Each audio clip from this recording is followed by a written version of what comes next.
Alright, so you could look at this like you just bought this pre-wired assembly and you're just going to dump the whole thing into the guitar and hook up the pickups. And that's what we're going to do right now. So I'm going to take all these parts off the card.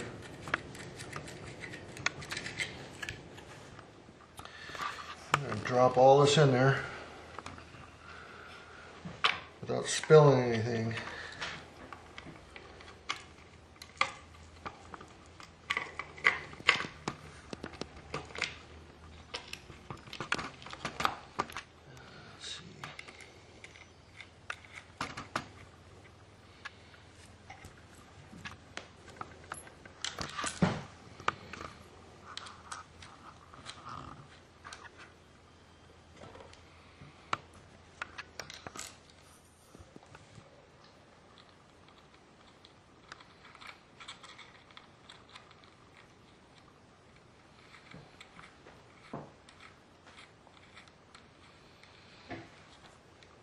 Now it's important when you tighten these parts down to hold them and keep them from spinning. So I have this little wrench. It's very handy. I'm holding that part. Get it fairly tight because you're going to be going in and out of that jack hundreds of times.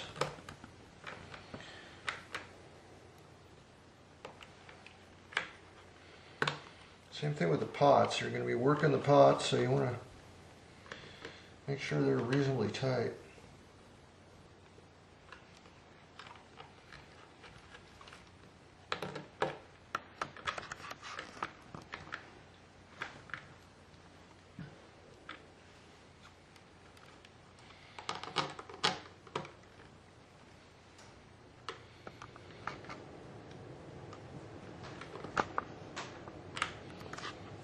Yeehaw!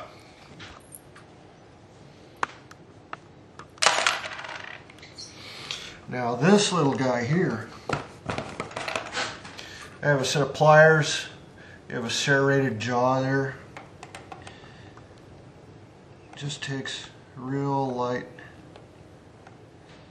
pressure. Go easy and slow, and you won't have any mistakes. Beautiful.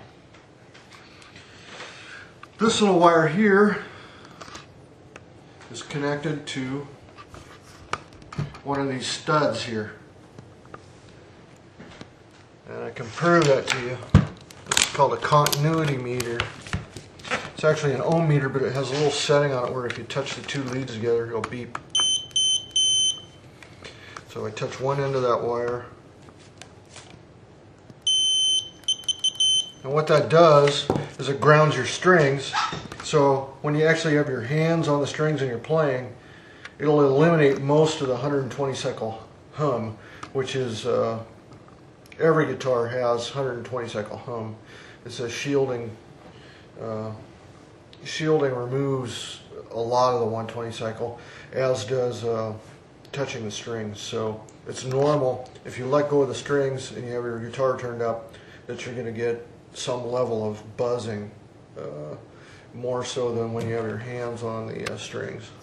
That's just the way electric guitars are. So that needs grounded to one of your pots or to the output jack. I'm going to take a little bit of slack out of that by putting a little loop in it.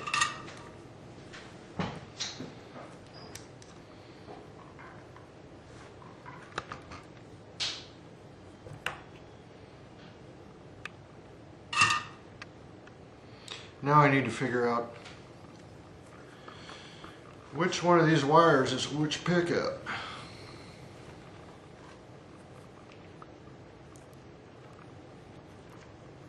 So I can measure that. With my ohm meter. And on most modern pickups, and some old vintage ones, the bridge pickup's going to read a little higher ohm-wise. So I set that on 40k ohms, 20k or 40k, whatever your ohm meter has. And this one's 8, and I happen to know that's the nag because I made the pickups. And this one's going to be about 9. The set closest to the player is the neck, and the set of knobs farthest away from the player is the bridge. There's one lug left on the volume knob here. That's where the pickup wire is going to go. And because these wires are going to run right past this switch, I'm going to want to put a little bit of shrink tubing up here to insulate them. I'll probably solder it right there too to kind of give it a hold. Solder it to the back of the pot and solder it to that lug there, like so. Let's make sure this is the bridge again. Yes, it is the bridge. So let's go ahead and cut this.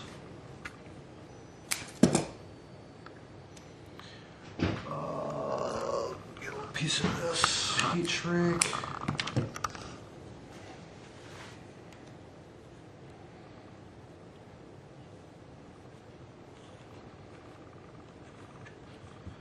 Too long. Now, anytime you get your soldering iron near the guitar, you want to be really careful. You don't want to burn the finish in any way. So I'm going to cover some of that finish. I'm going to heat up this tubing so it shrinks and gets tight so it won't move around. Yeah. Send it to there.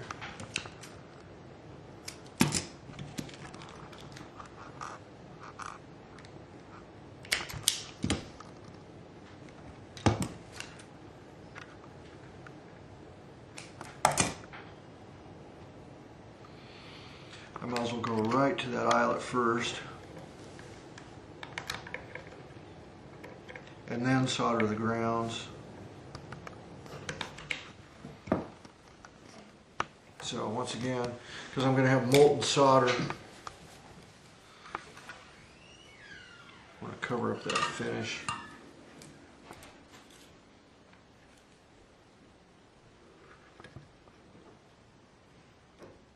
All this solder is doing is just holding that lead wire in place. That's all that's doing. One more piece.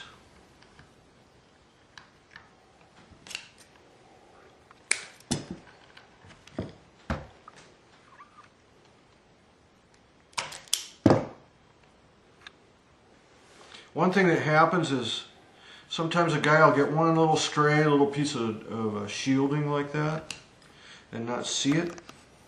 And he'll get it soldered, and it'll actually touch the hot lead, and it'll kill the tone. So you really got to look and make sure that's all clean.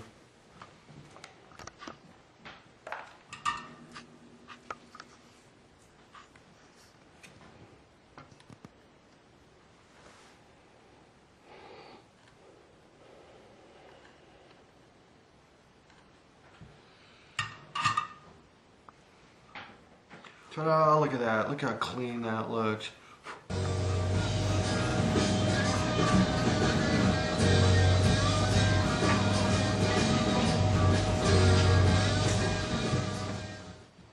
Screw your back plate on. Put all the stuff back on, put your strings on, and you got a whole new setup.